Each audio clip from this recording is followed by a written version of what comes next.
पूज्य बाबा की लेखनी से स्वानुभूतियाँ। भाई जी को बाबा ने स्वानुभूतियाँ अपने हाथ से लिख कर दी। वह आगे प्रस्तुत है। राधेश। गीता तत्वांक निकलने के बाद की बातें लिख रहा हूँ। आप पर विश्वास तो बहुत था, पर डर यह था कि आपको सुना कर कह दूंगा तो आप कह दीजिएगा कि तुम्हारे अंदर काम विकार होते हैं, इसलिए तुम अधिकारी नहीं हो। पर सोचता था मेरे इस काम विकार का स्वरूप कैसे समझाऊं। स्त्री मेरी भोग्य वस्तु है, यह भाव न तब था और न अब है। पर अब भी मेरे मन की दशा विचित्र है। मैं सुंदरी स्त्री को देखता हूँ तो बार बार नहीं, कभी कभी यह मन में आता है, देखो यह सुंदर है। भगवान ने इसे देह अध्यास भी ऐसा ही दिया है कि अपने वास्तविक स्वरूप के अनुरूप यह अपने को देह समझती है। राधा रानी का अंश होकर भी मैं तो पुरुष देह में हूँ। देहाध्यास भी है, पुरुष का है। मैं अभागा हूँ।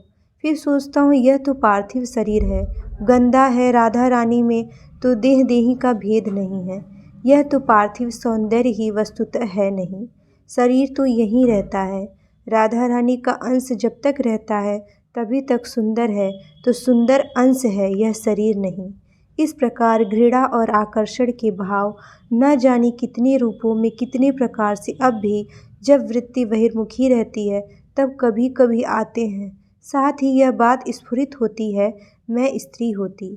अस्तु मन के इस स्टैंडर्ड को लेकर एकाकी उस समय भी बढ़ रहा था। वैराग्य का राग का स्वरूप ही कुछ और ही मेरे लिए थे। अवश्य ही प्रारंभ में तथा अब भी यही धुंधली चाह मेरे मन में काम कर रही है कि प्रेम अर्थात श्री कृष्ण के सुख में सुखी हो जाना मेरे जीवन में उतर जाए।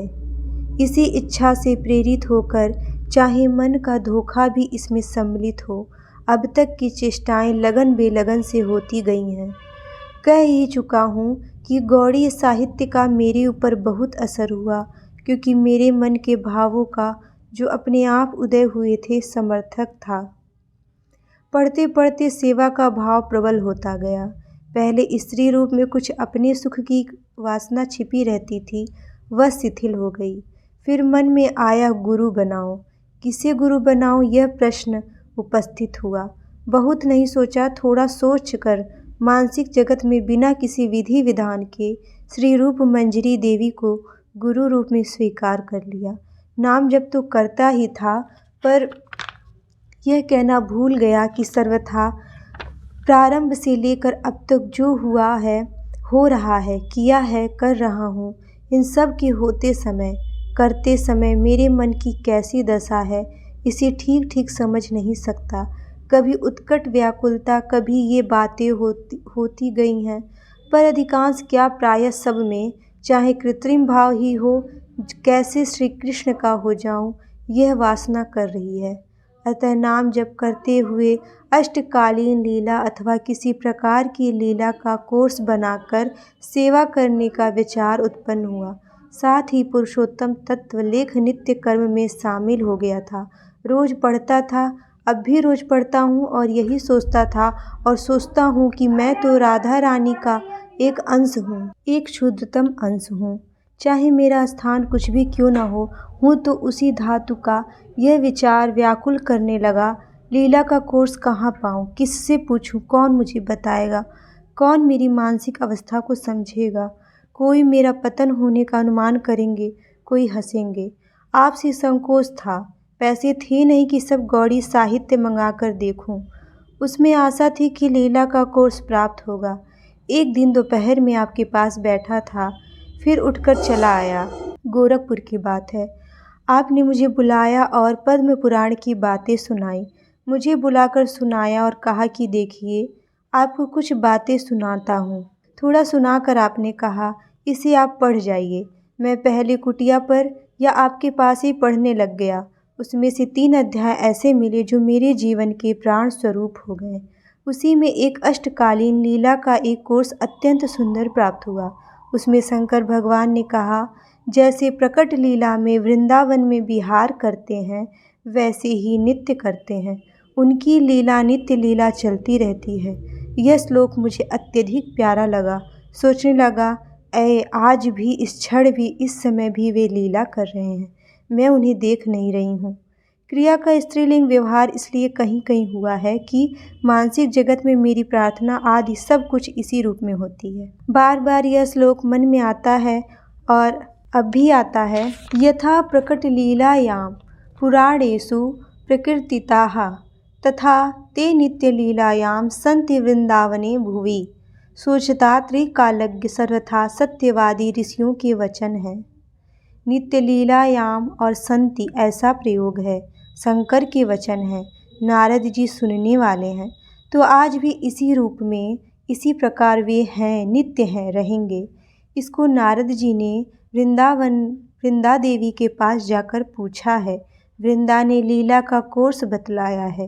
भगवान शंकर ने उससे यह भी कहा है कि अपने को स्त्री के रूप में भावना करके तब इस लीला के द्वारा सेवा करनी चाहिए। यह मेरे भावों का समर्थक ही था। अतः साधना चल पड़ी। धीरे धीरे, जल्दी जल्दी, कभी कैसे, उसी के आधार पर मानसिक सेवा शुरू हुई। जीवन में सफलता की आशा से आनंदित हो उठा। हरे राम जप और मन के द्वारा सब काम करते हुए भी मानसिक सेवा चलती गई। वृंदावन के प्रति आकर्षण बढ़ता ही गया, पर साथ ही आपके प्रति। उस समय आपके प्रति यही सोचता था, मैं परा प्रकृति हूँ, राधा रानी का अंश हूँ, तो भाई जी भी तो यही हैं। फ़र्क यह है कि मेरा देहाध्यास निवृत्त नहीं हुआ, मुझे सेवा का अधिकार नहीं है। भाई जी इस देह से ऊपर उठ चुके हैं, सेवा पाकर कृतार्थ हो चुके हैं। अस्तु गोरखपुर से दादरी आए, वहाँ साधना ज्यों की त्यों थी, पर हठात एक परिवर्तन हुआ। बांकुड़ा से यह चौपाई याद आती रहती थी। एक कई धर्म एक व्रत नेमा, काय वचन मन पति पद प्रेमा। सोचता सेवा के योग्य शरीर तो है नहीं, मन है, वाणी है। मन से तो यथाशक्ति चेष्टा करता हूँ, पर वाणी से क्या सेवा करूँ? कैसे वचन सुनकर श्री कृष्ण प्रसन्न होंगे? हठात यह विचार आया कि श्री कृष्ण को तो राधा रानी सबसे अधिक प्यारी हैं, फिर उनका नाम उन्हें जरूर प्रिय होगा। इस प्रकार स्पष्ट तो नहीं, कुछ ऐसे ही समर्थक भाव ब्रह्मवैवर्त के कई श्लोकों में प्राप्त हुए थे। अतः हठात वह विचार इतना प्रबल हो गया कि 3 लाख नाम का नियम छूट गया, जबरदस्ती से छूट गया। आपकी सलाह की परवाह न करके राधे राधे कृष्ण कहने लगा। फिर पीछे आपको कह दिया था। राधा सुधा निधि ग्रंथ में एक अपूर्व श्लोक प्राप्त हुआ, जिससे यह विश्वास बढ़ा कि राधा नाम श्री कृष्ण को बहुत प्यारा है। अतः राधे कृष्ण जप और मानसिक अष्टकालीन सेवा चली। रतनगढ़ का जीवन प्रारंभ हुआ। हठात एक पुस्तक में यह श्लोक मिला जो रास शब्द कहता है, उसे तो मैं अपनी उत्तमा भक्ति देता हूँ और धा उच्चारण करते ही तो मैं सुनने के लोभ से उसके पीछे पीछे चलता हूँ। यह स्वयं श्री कृष्ण के वचन है और राधा रानी के प्रति। श्लोक ब्रह्मवैवर्त का है। पहले तो बहुत ढूंढने पर भी यह नहीं मिला, पर एक विलक्षण ढंग से एक दिन मुझे मिल गया। श्लोक में ब्रह्मवैवर्त में हाल में मिला, पर पहले ही बहुत कुछ विश्वास हो गया था कि उद्यत करने वाले ने झूठ नहीं किया होगा। दिल्ली में महानदी के स्त्री के इलाज के समय मथुरा प्रसाद जी के घर पर श्रेय में यह श्लोक उद्धृत देखकर बहुत विश्वास हुआ। अवश्य ही ये श्री कृष्ण के वचन हैं। फिर तो यह राधा नाम साध्य और साधन हो गया। रा कहते कहते मुझे उत्तमा भक्ति प्राप्त हो जाएगी और धा अर्थात राधा से श्री कृष्ण की श्रवणेंद्रिय की तृप्ति होती है। इतनी तृप्ति होती है कि राधा कहने वाले के पीछे पीछे चलते हैं। इतनी तृप्ति उन्हें किसी कार्य से नहीं होती, क्योंकि पीछे पीछे चलने का एक उल्लेख केवल भागवत में प्राप्त होता है, वह मर्यादा का है। यहाँ तो उससे ऊंची चीज़ है। इस प्रकार के भाव जाकर अनेकों विचार तरंग उठकर राधा नाम लेने की प्रवृत्ति बढ़ती ही चली गई। पर सोचता था, मेरी राधा रानी तो कृष्ण नाम से प्रसन्न होंगी, अतएव राधे कृष्ण नाम जीवन की प्रिय वस्तु हो गई। यह भाव कभी कभी इतना बढ़ जाता है कि गोरखपुर में इस बार विचार आया कि गोपी देह से सेवा करने वाली बहुत सी सखियां हैं। मैं स्त्री शरीर गोपी देह की कामना करके तो आत्मेंद्रिय प्रीति की इच्छा ही करता हूँ। अतः अच्छा हो दिव्य वृंदावन धाम में तोता बन जाऊं और निरंतर राधे कृष्ण कहकर उड़कर प्रिया प्रियतम को सुख पहुँचाऊँ। फिर सोचा तोता पुरुष है, मैं तो सारी होऊंगी। कुछ दिन तक यह भाव इतना प्रबल रहा कि मन में आता कि सारी देखने में कैसी होती है, अपने भावी शरीर को देख तो लूं। मैंने मैना नहीं देखी है, सोचा है अंग्रेजी डिक्शनरी में चित्र मिल सकता है, पर मैना का अंग्रेजी नहीं जानता था। गोस्वामी जी से माधव जी से पूछा, वे लोग भी नहीं बता सके। इच्छा इच्छा हुई आपको मैना मांगने के लिए कहूँ, आपको मैना मंगाने के लिए कहूँ, उसे देखूँगा। फिर आया श्री कृष्ण चाहेंगे तब दिखा देंगे, कुछ भी नहीं कहूँगा।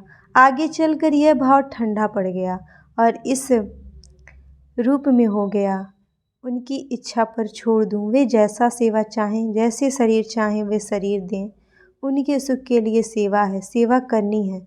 अस्तु। इस प्रकार राधे कृष्ण नाम और सेवा चलती रही। मौन लेने के पूर्व कई कारणों से यह डर लगने लगा कि कहीं मेरा पतन न हो जाए, पर क्या करूं, किसका आश्रय लूं, मेरा कौन है। ये बातें, ये विचार तभी उठते थे जबकि वृत्तियां बहिर्मुखी होकर मानसिक सेवा के जगत से नीचे अधिक देर रह जाती थीं। फिर नाम चिंतामणि कृष्णः यह श्लोक ध्यान में आया और भावों के प्रवाह आ गए। सोचा कृष्ण नाम चैतन्य है, इस रूप में श्री कृष्ण है मेरे पास, फिर भय किस बात का। और न भक्तः प्रणश्यति, वचन झूठा नहीं है। राधा उच्चारण के नाते उनका भक्त भी हूँ। तो यह भी आया, दादरी में भी आता था और जब अब भी किसी रूप में आता है कि गिर ही जाऊंगा तो क्या होगा। उनकी इच्छा यही है तो हो, अंत जन्म बीते और अभी अनंत बीते, अनंत जन्म बीते और भी अनंत बीते। पर गिरने से डर मालूम पड़ता था। यह भाव उस समय कुछ कमज़ोर हो जाता था। गिरने की इच्छा नहीं होती थी। अब गिरने का वह भय तो मालूम नहीं पड़ता, पर हृदय को एक ठेस सी लगती है कि यदि गिर जाऊंगा तो मुझे वह सेवा नहीं मिलेगी। पर इधर यह भाव बहुत अधिक तेज़ी से, बहुत ज़ोर से दृढ़ होता जा रहा है कि जो कुछ भी होता है श्री कृष्ण ही करते हैं, उनकी इच्छा पूर्ण हो। न मैं देह हूँ न नाम हूँ, मैं तो उनकी प्रिय से प्रिय वस्तु हूँ।